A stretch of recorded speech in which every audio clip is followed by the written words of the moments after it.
Nay, bakit ganito ang nangyari? Hindi naman ako nagkulang sa inyo, hindi ba? Lagi ko kayong pinapadala ng pera.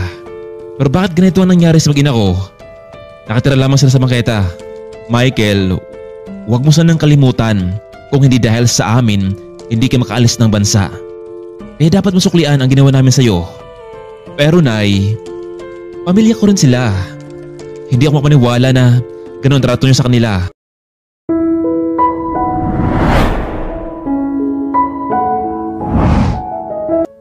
Pangarap noon ni Michael na makapangibang bansa. Gusto niyang magkaroon ng maginhawang buhay ang mga magulang at ang kanyang mag-ina. Kaya kahit malayo man sa kanila, ng ilang taon ay titiisin niya para sa kinabukasan nito. Abay anak, talaga bang alis ka na ba? Pwede ka namang magtrabaho dito sa lugar natin, hindi ba? Isa ka namang engineer, di ba? Kaya naman maraming maghanap ng trabaho. Nay, pwede naman sana pero nariyan kayo. Nariyan din ng mga ina ko. Hindi magiging sapat ang sweldo ko. Ikaw kasi, bakit hindi ka nag-asawa ng babaeng mayroong pagmalaki sa buhay? Pumatol ka pa sa isang high school graduate lamang kaya yung tuloy ang nangyari sa'yo. Ma, tama na. Nangyari na to. Isa pa, mahal ko si Arlene at yung anak namin. Kaya nga pansamantala mo lang iwan ko sila at dito mo sa bahay manirahan. Ayos lang ba sa'yo? Okay, kung yan ang gusto mo. Michael, pero sa akin mo padalang pera. Bibigyan ko na lamang sila mag-ina. Baka kung saan pa mapunta ang lahat ng perang pinaghirapan mo sa labas. Sa mga oras na iyon ay kinausap naman ni Michael ang kanyang asawa na kailangan muna nilang manirahan sa kanyang ina habang hindi pa ito makabalik sa bansa. Michael, mag-ingat ka doon. Nandito lamang kami ni Abigail. Maghintay sa pagbabalik mo. Maraming salamat Arlene, pangako. Magsisikap ako doon. Sa mga lumipas na linggo, umalis na nga itong si Michael patungo sa Dubai. Masakit man na mahiwalay sa kanyang mag-ina ay kakayanin niya ito. Ilang buwan ang naroon si Michael. Mapalad ito dahil maganda ang kumpanyang kanyang napasukan. Kaya nga ay maaga itong nagpadala ng pera sa pamilya. Mahal, kumusta kayo dyan?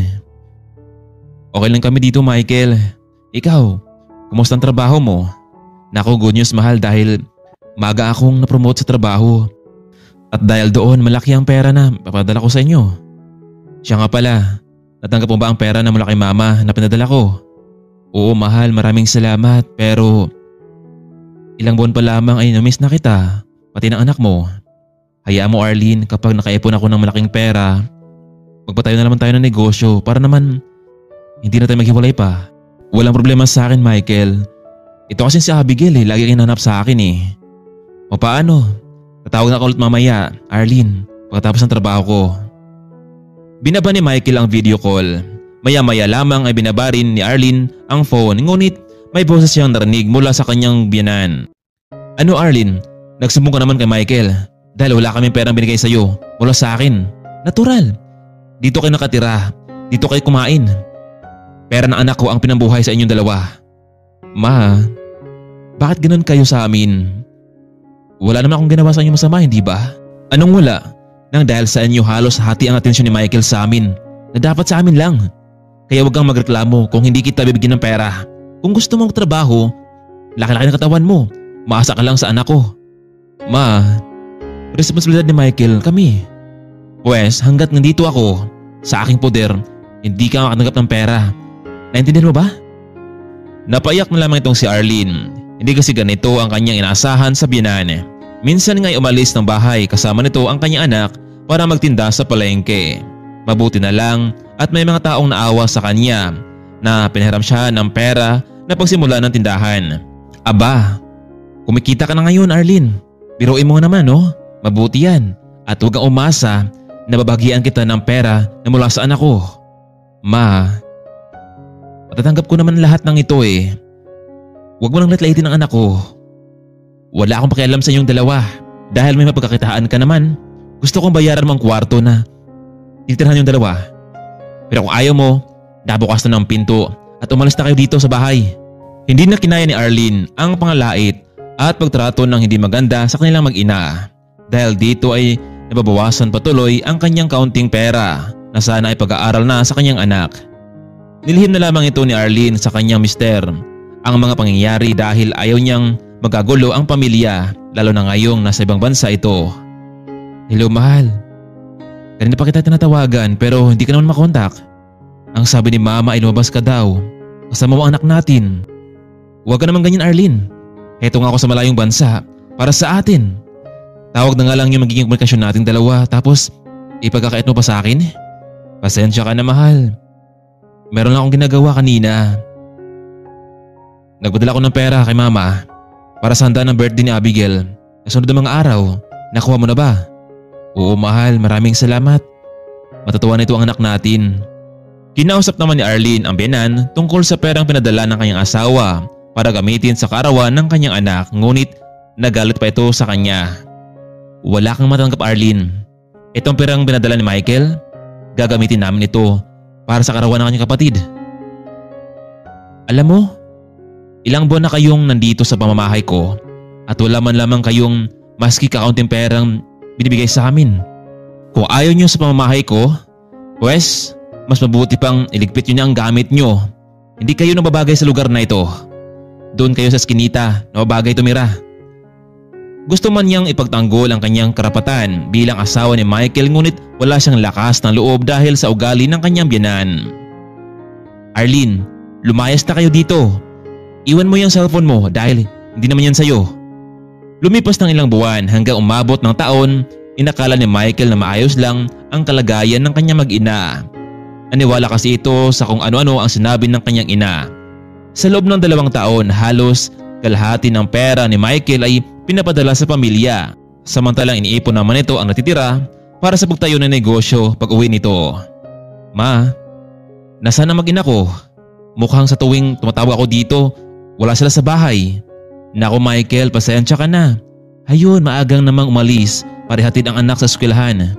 Ma, may dapat ako malaman? Wala naman anak. Minsan umalis siya mag-isa pero hindi ko alam kung saan siya pupunta. Ganun ba ma? Sige. Pakisabi na lang sa kanya na tumawag ako. Sige Michael, makarating sa kanya. Anak, kailan ba ang uwi mo? Halos 2 taon ka na sa Saudi ah. Naku ma, mukhang ma-extend pa yata ng 1 taon ang trabaho ko dito. Sige anak, basta lagi kang mag-ingat dyan ha. Nandito lamang kami ng kapatid mo. Hindi mapigilang matawa nitong si Devora matapos binaba ni Michael ang tawag. Balak niya kasi sanang muling patirahin sa bahay ang mag-ina kung sakaling papaway na si Michael, ngunit ma-extend pala ng 1 taon kaya naman ay hahayaan niya munang magdusa ang mag-ina sa labas. Samantalang araw-araw namang pumapasok itong si Arlene sa kanyang maliit na tindahan sa palengke. Nagpasalamat na rin ito sa mga taong tumulong sa kanya dahil kahit papaano ay dito niya nararaos ang buhay nilang mag-ina. Hindi na siya umaasa sa pera ng kanyang asawa. Alam niyang wala siyang mapapala dito dahil nga sa na-extend ang trabaho ni Michael sa Saudi ay mas nakaipon nito ng pera para bumili ng bahay at lupa para bumukod na sila ng tirahan na para masurpresa din ang kanyang mag-ina. Ito ang tamang oras para bumalik sa bansa. Hindi nito pinaalam sa lahat. Nasa araw na iyon ay babalik na ito sa bansa. Miss na kasi nito ang kanyang mag-ina, lalo na at halos 3 taon ito. Ilang oras din ang biyahe ni Michael sa eroplano. Sabik na siyang mayakap ang mag-ina nito na halos hindi niya makausap sa phone. Paglabas ni Michael sa airport ay sumakay na ito ng taxi patungo sa kanilang lugar. Tiyak na magugulat silang lahat sa kanyang pagbabalik. Mahigit 1 oras ang biyahe ni Michael. Nakaramdam siya ng saya dahil malapit na niyang makita ang mag-ina. Pero bago siya nakarating sa bahay nila ay dumaan muna ito sa palengke para bumili ng karne at lutuan nito ang asawa ng paboritong recipe. Bumaba saglit sa taxi itong si Michael para bumili ng karne at ilang mga gulay na magiging pampalasa nito. Ngunit ito ang kinabagsak ng loob ni Michael. Siya ang nasurpresa dahil nakita niya ang mag-ina na naroon habang nagtitinda ng mga gulay. Alam niyang mukha iyon ni Arlene pero malaki ang pinagbago ng katawan. Pumayat na ito at isang batang babae ang kanyang hawak-hawak. Gusto niyang magalit pero may luha sa kanyang mga mata. Naawa siya sa kanyang mag-ina. Itanong niya sa kanyang sarili paano naiwaldas ni Arlene ang perang pinapadala nito. Dahan-dahan siyang naglakad sa may likuran. Narinig niya ang bata habang nagsalita ito. Ma, kailan ba uwi si Papa Michael? Ang sabi mo, mahal niya tayo pero bakit ganun? Hindi siya nagparamdam sa atin. Lagi ka pang sinasaktan ni Lola. Pinapalayas pa tayo sa bahay nila. Abigail, mahal tayo ng papa mo. Kaya nga siya nasa ibang bansa ngayon, hindi ba? Ma, si Lola lang naman ang nakinabang sa pera na pandala ni papa eh. Kahit nga sa mga karawan ko ay wala akong regalo. Pero salamat ma dahil nariyan ka. Kahit hindi tayo pinabigyan ng pera, ginagawa mong lahat para sa akin. Napaiyak na lamang itong si Arlene sa madamdaming sinabi ni Abigail sa kanya. Totoo ba ang lahat ng ito, Arlene? Pinalayas kayo ni nanay sa bahay? Hindi binibigay sa inyo ang pera pinapadala ko? Paglingon ng ginang ay laking gulat nito dahil si Michael ang nasa kanyang likuran habang umiyak ito. Michael, kailan ka pa nakauwi? Arlene, sabihin mo sa akin, matagal na ba itong ginagawa ni mama sa inyo? Bakit hindi mo sinabi sa akin to? Akala ko ba mag-asawa tayo? Tingnan mo si Abigail, ang payat na. Papa, mabuti naman po at nakauwi ka na. Arlene, sabihin mo sa akin ang totoo ngayon. Michael, ang totoo. Una pa lamang, wala akong perang natanggap mula sa iyo. Pero nakikiusap ako sa iyong ina kahit para man lamang sa anak natin, pero matigas talaga ang kanyang loob dahil sampid lang daw kami sa bahay na yun. Nagpatuloy sa pag-iyak itong si Michael habang yakap-yakap nito ang mag-ina. Hindi niya ito inaasahan na mangyari. Tara na, umalis na tayo. Kausapin ko ang mama ko. Sumakay na sila ng taxi patungo sa kanilang bahay. Dito lang muna kayo sa loob ng taxi. Ako nang kakausap sa kanila. Dahil tinted ang taxi, mula sa labas ay hindi nila makikita kung sino ang nasa loob ng sasakyan. Michael? Nakauwi ka na. Bakit hindi mo lamang kami sinabihan para naman masundo ka namin? Ma, nasaan na mag-ina ko? Anak, lumabas sila kanina. Sinungaling ka ma. Alam ko na ang lahat. Pinalayas niyo sila. Sa bahay na ito, bakit ma? Hindi naman ako nagkulang ng papadala ng pera sa inyo. Pinapasobrahan ko pa nga, di ba? Pero nakita ko ang mag-ina ko sa palengke. Ang payat nila ma. Samantalang kayo dito, binibaldas niyo ang pera na para sana sa kanila. Michael, hindi ako papayag na pati ang babaeng yan makinabang sa pera mo. Kung hindi dahil sa amin, hindi ka makapagtapos ng pag-aaral. Ma, pamilya ko rin sila. Hindi niyo ba naisip na masaktan ako sa ginawa mong yan?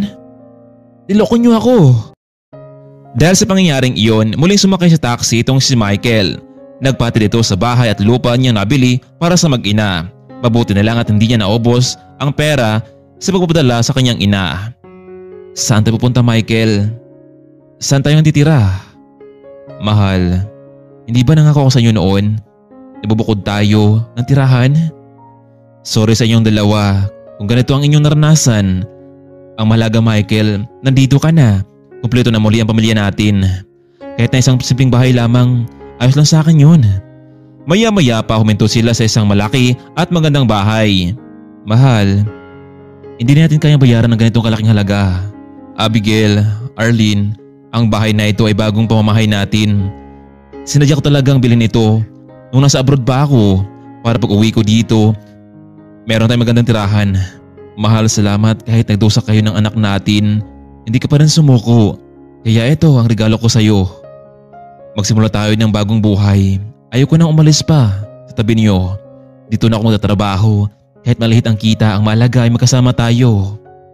Hindi mapigilan ni Arlene ang pag-iyak dahil kahit marami silang mapait na naranasan, isang magandang sorpresa pa rin ang binigay sa kanya ng kanyang asawa.